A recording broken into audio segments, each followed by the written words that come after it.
From Fox 8 Sports, this is the Overtime Podcast.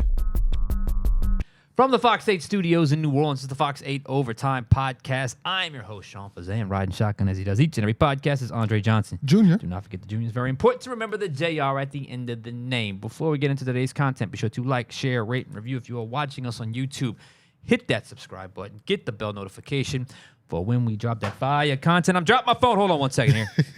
That's how fire the content is. That's it. Can't hold on to it. Let me place this right here. That'll be good. And also, hello to all of those watching us on Gulf Coast Sports and Entertainment Network from New Orleans to Birmingham, wherever in between. We are glad you have found us here on this podcast. We are enjoying producing this original content for the Gulf Coast Sports and Entertainment Network. Today, it is Monday. It's a thankful Monday. It's a Monday of gratitude for me. I'm going to tell you why. Season's over. Yep. Saints season is over. I just got back from Tampa. Just a side note, Tampa, just when you talk about what we do, from a convenience standpoint, from a location standpoint, from a city standpoint, stadium, it's my favorite trip I take every year just because it just checks a lot of boxes. And so it was a very easy trip in and out. The game looked good at first, but then they followed the familiar script and they lose. Saints fall to 5-12, 0-4, 4 straight losses to close out the season. Spencer Rattler gets the start. Unfortunately, gets another loss. And I can just tell you, Andre, I was at Raymond James Stadium. I was like, wow, they're looking pretty good. But everyone in that building, Saints media, Saints personnel, Bucks media, Bucks personnel knew. In fact, I overheard a Tampa Bay guy even talking. I think they're going to adjust. Second half, Saints usually struggle, and that's exactly what happened. You kind of felt it the second they went into the locker room. There was going to be some sort of adjustment, and the Bucks took care of business despite not playing a good game. They did not play a good game. Good second half, but did not play a good game. Weren't their best and still won. So here we are. We're finally officially at the offseason. How are you feeling today? I'm feeling good. You know, the Saints season, it's been a long one, and it full of that one up and then plenty of different downs. You know, It's been an experience covering the team this year, and they were the most fun team in the NFL for 2 weeks. They were fantastic. By week 18, I had a lot of Saints fans texting me, man, I couldn't even watch that game yesterday. You know, I can't do it anymore. So the season has come to an end, thankfully, for many Saints fans who are now ready to see what this team will do going into the offseason, because now the fun thing is, you know, over the last day or so, the Saints have been getting permission to interview different coaching candidates, and they're trying to find the future face and voice of this organization. So far, the reported names, and there's going to be more by the time you read this or listen to this podcast. Joe Brady, Aaron Glenn, Kellen Moore, Mike Kafka, the Dolphins defensive coordinator. I believe there's another name I'm probably missing right now. Also important to point out, Mike Vrabel, as I know a player or a coach they would probably have interest in. He doesn't need permission. That's all request permission to interview those coaches. I believe they can only do Zooms. I don't think they can do anything in person until after the divisional round, I believe. So we'll keep you up to date on that in a later podcast, because we're going to get into those coaching candidates, no doubt about that. And really quick, I just want to read this off because the Saints just sent this out. They've signed 9 players to reserve futures contracts. Ryder Anderson, D tackle. Miller Bradford, safety. Ben DiNucci, quarterback. Josiah Ezerim, their 7th-round pick, tackle. Trey Fluellen, DB. Michael Jacobson, the tight end. Charlie Smith, the kicker. Xavier Valade and Trayton Welch. Those are a lot of the practice squad guys. They signed those futures contracts. That just came across. I figured I would pass that information along. Okay, so a lot of questions. Going forward. And that's just when you have an offseason of change. That's just the reality that you face yourself with, and that's where the Saints currently are. We could have went a lot of ways with the big picture today. But we're going to go with the most important position on the field, that being quarterback, and, of course, that being Derek Carr. Yeah, you know, you say there's a lot of questions, but really all of those questions have to revolve around what's going to happen with this one guy, Derek Carr. And the big picture for today is, as we look toward the future for the New Orleans Saints, is that future going to involve Derek Carr? Should he stay? Should he be gone heading into the 2025 season? All right, so many questions. So many questions going forward. Like you said, Derek Carr, quarterback, very important. First thing they got to do is hire a head coach. Shortly after that, they will decide on a quarterback. Maybe they've already decided. We just don't know it yet. Maybe They're waiting to see what the head coach wants in terms of the future of Derek Carr. Maybe the plan is we know you have to keep Derek Carr if you want this job. I don't know.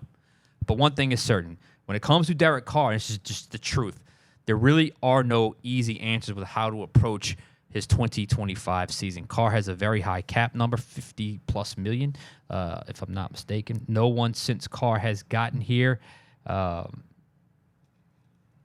has played well enough, the position well enough, to win a game. Singular, a game.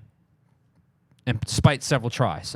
So that is certainly an issue that obviously has to play into the decision-making process. And then the Saints in the draft, first round, picking at 9. This quarterback class, Cam Ward, Shedeur Sanders, the only surefire to first-round picks. Obviously, that can change. The pre-draft process works its way out. But there are no guarantees the Saints would be in position to grab either one of those guys sitting at 9. So unless something changes, unless the quarterback from Penn State, Drew Aller, changes his mind, which I'm hearing whispers about, I think drafting a first-round quarterback at 9 would probably end up being a reach, and you'd overdraft someone. So for this podcast, we are focusing on Derek Carr. Should they keep him, cut him, restructure him, whatever. So let's talk Carr. He's under contract. But first of all, he talked today. You were there. I was not there. I was traveling back from Tampa Bay.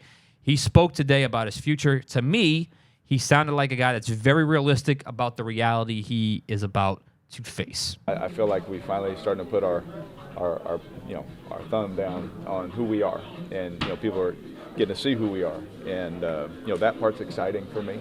But also this is a business. When you're going to be 34 and you make a certain amount of money, I'm never surprised by anything. My brother always told me if they got rid of Peyton Manning, they can get rid of you, and that is the truth. And I've always believed that since day one I got in the NFL. All right, first things first, what did you make of what impression did he give you? Derek Carr definitely, like you mentioned before, he gives me the impression of somebody who gets it. We talked to Derek Carr, Alvin Kamara, Chris Olave, Cam Jordan today. Mm-hmm. Alvin Kamara, Cameron Jordan, both saying, yeah, I'm going to be back next year. I want to be back next year. Speaking for plans in the future, Derek Carr was a little more on the realistic side and saying, look, I understand, I want to win a championship. And when he got asked certain questions about whether that's going to be New Orleans or what his future here is, he kind of danced around it a little bit.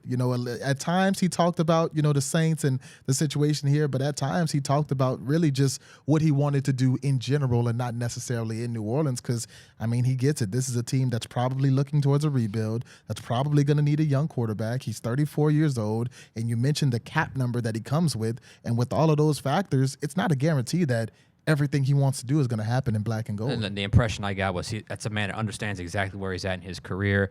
I think if he had his choice, he would want to be back. Why not? He signed a great contract. He's scheduled to make a lot of money, and if they somehow were to move on from him, he probably would not get that money on the open market. So I think he sounds like a guy that's very realistic about his situation. I kind of picked up on the impression that he wants to be back, but he knows it's not a guarantee. He says he spoke to Mrs. Benson. He spoke to Mickey Loomis, Rizzy, who knows what's going to happen with Rizzy, all those guys. So that's just he's just very real about the situation that he's in, and I can't blame him. Everybody has to be that way at this point at the end of every season. So let's talk this out. Get my long-winded response. First off, here's what worries me about Carr. Okay? It's not his play. It's not his contract. I think he's played, or his play has been right where he's always been throughout his career. Honestly, if you really look at his stats and the way he plays, the amount of wins he has, it's kind of pretty good overall. Average to pretty good. His contract ranks 16th in the league. 16th in the league, so he's not getting overpaid in terms of average salary. My concern with Carr is when he arrived in New Orleans, he missed something like 2 games total in his career due to injury. This guy was an absolute model of durability throughout his entire 9-year career with the Raiders. Since he has now arrived in New Orleans over 2 seasons, he was knocked out of 3 games his first year, and he missed 7 games this year. I'm not even counting the 2 he was knocked out of because that was late in the game. And his absence, or I guess in this case absences, has had a huge impact on the result of football games, which in turn has had a massive impact on wins, losses, and frankly, job security for a lot of people, including himself. Consider this. He was knocked out of Green Bay. He was knocked out of Minnesota. He was knocked out of Detroit last year. They absolutely win that game against the Packers if he doesn't get knocked out. We understand that. I think everyone pretty much agrees that they were up by, 17-0 at that point.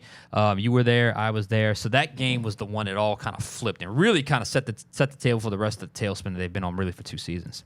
That win was obviously the difference in making the playoffs. This year, of the 7 games he missed, Tampa Bay, Denver, L.A., Washington, Green Bay, Raiders, and Tampa Bay. How many wins do they have if he plays those games? I'm going to say low end 3. I think they win 3 more games with him if he plays those 7 games. Even with the injuries around him, I think they win at least 3 more games. I'm with that. So they finish 8-9. Not great, middle of the pack. Probably frustrate a lot of y'all, but still obviously better than what they've been, and at least a little more football competency on the field, the game's most important position. Not counting the Giants or the Chiefs game where he exited on the final drive of those games. They're 0-10 in games he's had to either not start or miss a significant portion of the game because he was exited, knocked out of the game early. You just cannot have that kind of drop-off from starting quarterback to backup quarterback. You understand there's going to be a dip, but you have to be able to withstand that dip at some point and have enough pieces around you to have some level of success, whether that's through the coaching staff, development of whoever's behind you, whatever the case may be. 0 for 10 is 0 for 10. It's hard to go 0 for 10 in the NFL.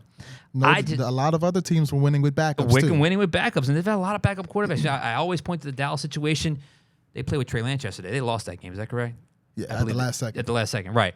Cooper Rush is the example of the ideal backup quarterback right now in the NFL, in my opinion. I just hope, this is a very realistic hope, I just hope Carr hasn't reached that point, and he kind of alluded to this today. He hasn't reached that point of his career where injuries are going to start to add up and that durability that you just loved and it was always there, all of a sudden becomes an issue. I saw it with Drew the last couple of years he was here. Like, I was never hurt. Last 2 years, it just the issues with his durability crept up. I hope that does not happen or has not happened with Derek Carr because I've seen it happen to guys all the time. You just hope it's not the beginning of the end. That's a very, very real issue that I know the Saints are going to have to take into account because one of the reasons why they felt like they wanted him was because he was always available, and the best ability is availability. That's what we always say. Now, let's talk the real issue. What's the real issue? The real issue is going to be money. Okay, now try to follow me here on this because it's a lot of numbers, and sometimes I get a little carried away because I did a lot of number crunching today. If the Saints part ways with Carr, they take on a dead money hit of over $50 million. That only deducts $1.3 million off of the salary cap. So right now, over the cap has them at $66 million over. It could be a little higher, it could be a little lower based off fluctuations. You won't know until you get the final salary cap number coming at the NFL a little bit later in the offseason. And honestly, maybe even less than that because, as we know, when the number comes off the top, that 52nd player now becomes 51. So the net might even be less than $1 million by cutting Carr, and you're taking on all that dead money. It can be done.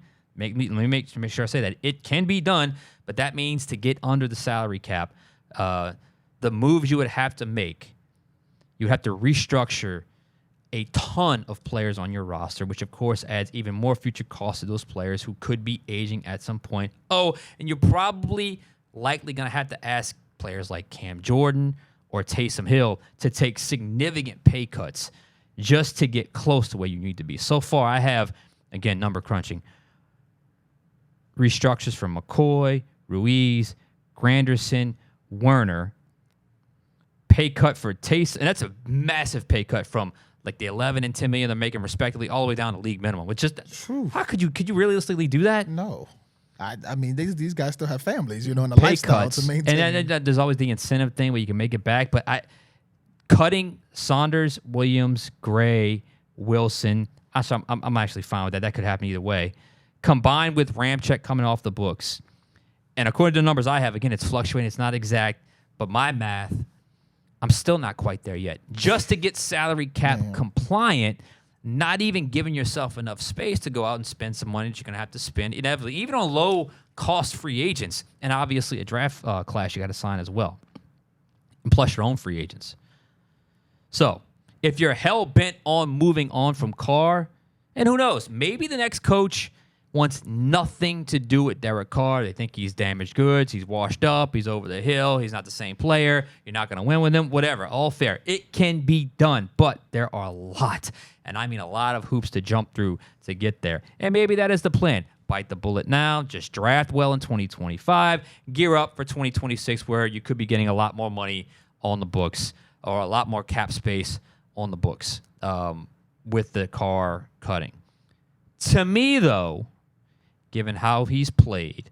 Remember, last year, 26 touchdowns, 8 interceptions. This year, 15 touchdowns, 5 interceptions. I think it's probably more in line with, this is my final hypothesis here, he's back on a restructured contract that gives the Saints enough present cap relief, but also doesn't hamstring them in the future, which, given how high his base salary currently is and his roster bonus, there is a lot of flexibility there as far as how much you want to convert into a signing bonus to convert and spread it out over the life of the contract, which would allow them to hold off on the endless stream of restructures that they seemingly do every year. I think that's the goal. Restructure as few amount of people as possible because you got to get cap compliant, and you got to stop doing it this way. Bottom line, no easy answer here, but I think overall, the Derek Carr experiment, what you say, I think his play has been pretty consistent with who he's always been. Yeah. I think you know what you get from him. You absolutely know what you get from him. I think the cost is, I don't have a problem with the 16th highest paid quarterback in the NFL. I just don't. I wish it was lower than that, but it's just what it is.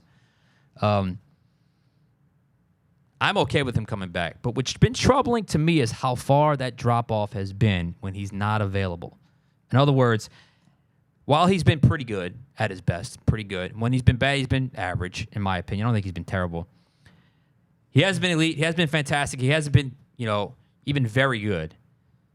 But to not be able to win a single game when he doesn't play, that drop-off is immense. And I think that's where the ultimate problem is. And you don't have an obvious answer there if you move on from him. And if you turn to a guy like Spencer Rattler, you're basically saying, okay, we're okay with losing in 2025, which is probably fine for somebody in the fan base, but I'm just not sure the organization wants to just completely give up on a season before it starts. And that's where I wanted to go because we touched on this a couple podcasts ago.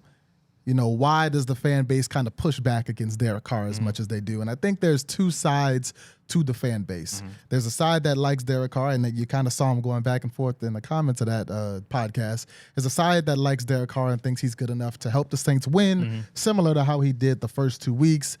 And there's another side that wants him gone. I'm going to address that side, the louder side, the side that wants Derek Carr out of New Orleans. And a lot of the sentiment of the fans that feel that way, they want to start Rattler next year because you've got two outcomes. If you start Spencer Rattler next year, you let Derek Carr go, you use the money to get under the cap, you use the money to set whatever. You let him go and you start Rattler next year. One of two things will happen. You'll start Rattler, he might surprise you, he's winning games and he's the new face of the franchise. Or the more likely situation, you start Rattler, he was 0-7 this year in games he played. He probably doesn't win many games next season. You've got a really good draft pick, maybe a top 3 draft pick, and now you're in a position to draft a quarterback in a draft class that's going to be a lot deeper and stronger at quarterback than this upcoming draft is projected to be. So from those fans' perspective, it's a win-win to kind of give up on next season. Start Rattler. See what the kid's got, as the starter. Either he surprises you and you've got your guy, or he fails, and then you can go draft your guy. Think about that thought process. Fans can think that way. That's fine. That's what fans do. That's what makes this game fun. GMs can't think that way. GMs can't think that way because when your team goes 2-15, when your team goes 3-14, they're looking at the GM. And this is a fan base that's already, you're kind of seeing them turn on Mickey Loomis, and a lot of people are saying they need to get rid of him. They need to move him out of the GM position. So GMs can't think that way because that's how you get fired. That's how you get moved out of the position. And let's say even if Mickey Loomis doesn't get fired, even if they go 2-15, they get the number 1 draft pick. What has this team shown me over the last 20 years to make me believe that they can draft the right quarterback? Because just because you get that high draft pick, that doesn't necessarily mean that you'll get your guy for the future of the franchise. And when I look at the history of this team drafting quarterbacks, no, they have not drafted one high, but you've got Spencer Rattler, who's 0-7 this year. You've got Jake Haener, who couldn't even get on the field for more than a half this year. You've got Ian Book, not in the league right now, and you've got Garrett Grayson, not in the league right now. all quarterbacks that the Saints have picked over the last 4 years, they have not been great at picking quarterbacks. Do you trust this team to even sign another quarterback? You look at the QBs they've signed, Andy Dalton, Jameis Winston, guys who won some games here, but none of them took your team to where the team was hoping to get to. They weren't making the playoffs and winning playoff games, which is ultimately the goal of bringing a quarterback in. Even Derek Carr, as well as Derek Carr has played at times, he has not been able to get this team to the playoffs either. So GMs can't think that way. And even if they did, I don't know how much confidence you have in Mickey Loomis to pick the right guy. Owners can't think that way. If you want to go all the way up to Gail Benson, you see fan bases around the league with the sign, sell the team, sell the team. Owners don't want to take that kind of heat. Coaches, they can't afford to think that way, even a coach in their first year, because on Sunday we saw Gerard Mayo get fired. A guy who came up in that organization with the Patriots, was given one of the worst rosters in the league with a rookie quarterback who he didn't even get to start day one, and he was fired after 1 year of service. Coach comes in, let's say they go 2-15. Let's say they go 3-14. You get the number 1 overall draft pick, and you can draft the quarterback of the future. That coach that led them to 2-15, there's no guarantee he's even there to coach that quarterback and to see the future that he helped build by losing. And the last group of people who can't think that way are the players, especially the players on this roster like a Cam Jordan, like a DeMario Davis, like a Tyrann Mathieu, who are probably a few years away from retirement. I think it's the last year for all those guys. It might be the last year for all those guys. Alvin Kamara, who's going to be 30 next year. Alvin Kamara is probably his last year. You've got a lot of players on this team who have put their entire career. I mean, Alvin Kamara even spoke on the city today and said, I could have gone somewhere else. I could have jumped ship and gone to a winning situation. But I was here for the ups. I want to be here for the downs. I owe that to this city. A guy like that isn't trying to punt on the year to draft a rookie that may or may not pan out. So it's fun for fans to say, oh, yeah, we just need to tank next year and draft a high quarterback. But the guys in charge of the team, the players, the coaches, the owners, the GMs, they can't think that way, and they're not going to think that way. Which brings me back to the original question, should the Saints keep Derek Carr next year? It's a tough situation, but I think they do keep Derek Carr, because if you keep Derek Carr, I think he's a bridge to your next quarterback. I think they do draft a guy. I don't think they draft him this year. I think they are in a position to draft a guy next year, and Derek Carr is your bridge to that guy, or maybe even a veteran mentor to the quarterback that you end up drafting. But I don't think cutting him this year would do you much. Yeah, look, it's well said. You were able to kind of keep the kind of big picture there. I kind of got into the minutia of the numbers. I think we're both on the. I just think the overall experiment has been fine with Derek Carr. I don't think he's got a single game where he's got multiple interceptions. I mean, that's something to brag about, obviously, but I think overall he's been pretty steady, at least in terms of what he's always shown you on the football field. And basically what you paid for, I mean, a 14-13 record isn't great, but that's kind of what he kind of hovered around with the Raiders, except for the few years, or more than a few years, where they bombed out, because that Raiders organization was a terrible organization. So I think I did. If I had seen anything, and I don't want to say nothing, because I have seen some slight tangible signs of improvement from Spencer Rattler. I really have, especially yesterday in the first half. He was throwing some dimes. But to get 7 or 6 opportunities, 6.5, whatever you want to call it, and to just not be consistent enough to get one win, it just bothers me a little bit, because they have had multiple opportunities to see the guy behind Carr this year and obviously last year, and they haven't even been able to win a game. And I just think, depending on who the head coach will be, for instance, if it's Gruden, I'll just throw a name out there. I think Gruden's a Carr guy. I mean, it's a Derek Carr guy. But if it's a young offensive guy that may have a different system, that may not see Derek Carr as a fit, they may want to go somewhere else. I think that's what Derek Carr was certainly alluding to. But if they do go in another direction, Kai Harley, get your pencil and your calculator ready, because it's going to be a lot of working to get those numbers down. And look, talking numbers on a podcast, I know can kind of wear you out and get a little difficult. But trust me, I crunched the numbers for y'all. It's not going to be easy if you basically take the entire cut of Derek Carr right away and try to get under the salary cap in other directions, because it's just $60+ million over, $60+ million over. You can't bypass being over on the salary cap. You got to get under. It's league mandated to do so. So I think that's obviously going to be the biggest concern, the biggest move they have to make going forward is making the decision when it comes to Derek Carr, and it is not going to be an easy one. You said something interesting there as well. Derek Carr potentially being a bridge. There is a case to be made that a new head coach would want a little, especially if a new head coach, first-time head coach, maybe a veteran quarterback to lean on a little bit. Mm-hmm. That can be a blessing and a curse because maybe the veteran could think he knows too much. But I think that can be somewhat of a crutch or like an assist, if you will, for any type of new head coach. An established coach may just look at Derek Carr and be like, he's done. I don't want anything to do with him, and we're moving on. There is just enough on either side to go in either direction where you could certainly make the case. But I do think the one thing that is an issue that has to be a concern is the durability. I mean, you get contracts fine, playing is fine. But now the injuries are adding up, and I think that's a problem going forward. Yeah, you mentioned whether this Carr experiment has succeeded or has it failed. I think that depends on your expectations, right? Because when you listen to the players talk before Carr got there, they were talking, especially the older guys, they talked about their championship window still being open. Yeah. If that was your expectation to make the playoffs and contend for a championship, I can see you saying this Carr experiment has failed. Yeah, absolutely. But you can't say this has been the reason that this team has been bad is because Derek Carr. Because I think there are about 17 other reasons that you can name before you get to Derek Carr. Derek Carr has been average. He has not been good to make the playoffs and win a championship, but he has not been your biggest problem either. No doubt about it. Man, if he just stayed healthy against Green Bay last year, we might be singing a different tune. All right, we got to get out of here. For Andre Johnson Jr., I am Sean Fazende. We'll catch you guys next time on Overtime.